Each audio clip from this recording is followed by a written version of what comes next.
დღეს იმენა M trade-მა მატკინა რა. ახლა განახებთ თუ როგორ წავაგე თითო აქ ანგარიშზე $258 და ასევე სადღაც challenge-იც მეორე account-ზე მქონდა გახსნილი $270 წავაგე, იქ ცოტა უფრო ცუდი entry მქონდა. მოკლედ.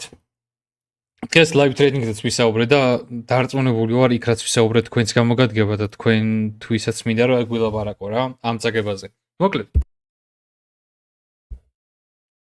ახლა რა ტრეიდიც გავხსენით რა როგორ იყო მდგომარეობა მოკლედ მარტივად რამდენი მოკლედ უნდა ვთქვა ჩემი მაგრამ მარტივად რო გითხრათ აი ეს inner feral gap-ი არის საიდანაც long გავხსენი ან ჩამოვიდა ფასი აგერ ამ feral gap-ს გავხსენი long-ი stop loss-ი აქმე და order block-ის ქვემოთ და take profit-ი მქონდა აი ახლა სადაც ავიდა იქ რა და მე რა ქნაფასმა ჩამოვიდა გამსტობა და მე წავიდა ჩემი მიმართულებით ეხა მარკეტზე როდესაც ცუდი კონდიცია არის რა აი ცუდ კონდიციაში რას გულისხმობ? გვაქვს ორი ტიპის კონდიცია. High resistance liquidity run და low resistance liquidity run რა. ეს არის ორი კონდიცია, რასაც მარკეტზე ვიყენებთ. ორი კონდიცია ვიყენებთ, რაც მარკეტზე ხდება რა. High resistance liquidity run-ის კონდიცია არის მარკეტზე, როდესაც ანუ მაგალითად აი ისეთი low-ს იღებს, ან ისეთ high-ს იღებს, რაც არ უნდა იყოს, ისეთ მოძრაობას აკეთებს, აი რაც აი არ მოგეჩვენება ლოგიკურად რაც ხშირად. აი მაგალითად ახლა აქ რო ავიდა ესე ძალიან ეხა დაიდროპა და აქ რო ჩამოვიდეს, ანუ ღრმარი ტრეისმენტები როდესაც აქვს რა. და ისეთ lows და ისეთ highs იღებს, რომელიც არ უნდა იყოს კიდევ მეორე SMT-ს რო ის სულ უაზროდ იკეთებს, იღებს SMT-ს და მე კიდე SMT-ს იკეთებს, rejection block-ებზე დადის აქეთ იქით, ხო? აი ეგეთ კონდიციას ეწოდება high resistance liquidity run. როდესაც ნიუ-იორკზე AM სესიაზე არ გვაქვს ხოლმე აქვია ნიუსი, ხო?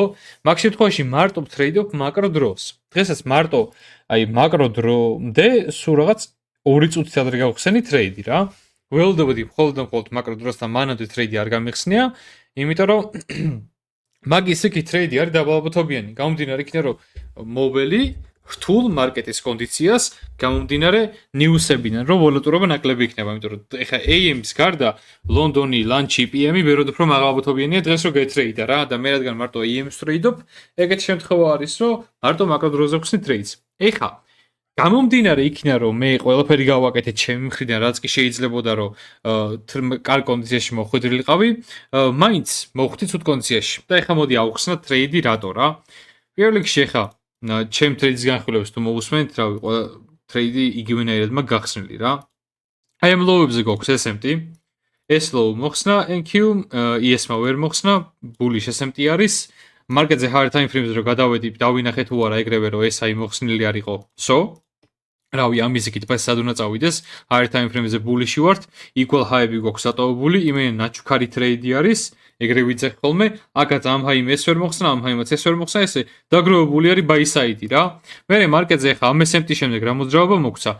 დავადის რესპექტით ეს bearish gap-ი მნიშვნელოვანი, რაც ის რა მეუბნება რომ მარკეტი bullish-ია და ამ lows დიდაბათობით არ უნდა მოხსნას თუ bullish-ია. აი ამ feral gap შევედი trade-ში, stop loss-ი მეყენა აი ამ order block-ის ქვემოთ და take profit-ი მქონდა ამ high-ზე რა. გამოვიდა ნორმალური რისკ-რევარდი გამოდიოდა და 1.8 ნორმალური კაი რისკ-რევარდი არის რა, ცუდი არ არის. და შემდეგ ფასი ჩამოვიდა, გამსტობა 1 სანთელშივე, ისევ აიღო low, მერე ისევ გაკეთდა SMT, მე მგონი low-ებზე, აგერ აქ SMT გაკეთდა და მაგის შემდეგ კი re-entry შესაძლებელი იყო, შეიძლება შესულიყავი ამის disrespect-ი ან რაიმე PDR-ზე retracement რო ექნებოდა რა. ნუ მე ტრეიდი აღარ გავხსენი, იმიტომ რომ კარგი რისკით ვიყავ ისე შესული, 0.5% გარისკული მქონდა, აქამდე რა მოგებების მქონდა, არ მინდა რომ წყალში გადაყრილიყო, გამომდინარე იქიდან რომ ცუდი მარკეტის კონდიცია თუ იყო, ხო? ეხა აღარ მინდოდა მეტი გამერისკა ესე ცუდ მარკეტზე, რომც მართალი ვიყო რა. ამიტომაც მე ტრეიდი არ გავხსენი, მაგრამ როგორც ხედავთ, მე მარკეტი ჩემი მართულობით მაინც წავიდა რა. ნუ რა თქმა უნდა, კიდევ გავამოხილებ იმაზე ყურადღებას, რომ ტრეიდში კიდე რო არ შევედი, ეგ იმის ნიშანიც არის, რომ ესე თქვათ მოთმინებას იჩენ იქიდან გამომდინარე რომ ყოველთვის არის შანსი მარკეტზე რომ დაჭიდე და ტრეიდი გახსნე, იმიტომ რომ დღეს თუ ხვალ წააგე, ზეგ მაზეგ და იმის შემდეგ შანსი ყოველთვის არის და არ მაზავ არაფერს გარდა იმისა რომ უბრალოდ იმ დროს ფული ვერ მოიგე რა. მაგრამ თავარია ის გაიაზროთ და ძალიან ბევრს აქვს ეს პრობლემა, რომ ხვალ ზეგ მარკეტი ღია, ანუ ხვალ სხვა შანსი იქნება ზეგ, სხვანაირი შანსი იქნება, ხო? ამიტომაც რა ქვია, ერთ დღეს არ არის აუცილებელი რომ მთლიანი liquidity მიახარჯოთ მარკეტს რა. ესე წავაგეთ ეს ტრეიდი. მოკლედ, ძირითადად ეს იყო ტრეიდის მიზეზი ძალიან მარტივი იყო, არაფერი დიდი ახსნა მას არ ჭირდება და ძირითადად რავი, ჩემს ტრეიდის განხილვას თუ გადახედავ, დიდი ახსნა არაფერს არ ჭირდება 5-7 წუთში ყველაფერი ეტევა, რატომ რა მიზეზით გავხსენით ტრეიდიდან, ზედმეც არაფერს არ ვამატებ რა. ანუ მარტო იმას გეუბნებით, აი რაც იმ დროს მე დავინახე და რა მიზეზითაც მე გადაწყვეტილება მივიღე, მაგაც ხსნი მარტო. იმის იქით მე ტრეიდი რომ მორჩა, რა დავინახე, იმას არ გეუბნებით ყვილა, არ გიბურყავთ მაგით თავს რომ მე ვითომ რაღაცა დავინახე, იმიტომ რომ მაგის გამო ტრეიდი არ გამიხსნია, ხო? რაი, ყვილა რატომ უნდა მოვყვე? ტრეიდი, რავი, 2-3 იმაში, რავი, აგერ buy side equal high იყო დატოვებული. აგერ ამ ლოუებზე SMT ქონდა. ჩამოვიდით ეგ SMT-ის ლოუები ავიღეთ, რაც არ ლოგიკური იყო, ჩემთვის რომ აი ამ მოძრაობის მერე მით უმეტეს აიღო ეს ლოუ და მერე კიდე წასულიყო. და რავი, ამის მერე კიდე გააგრძელა მთელი დღე, მეგონი ზემოთ დადის და კიდე ზემოთ წავა წესით.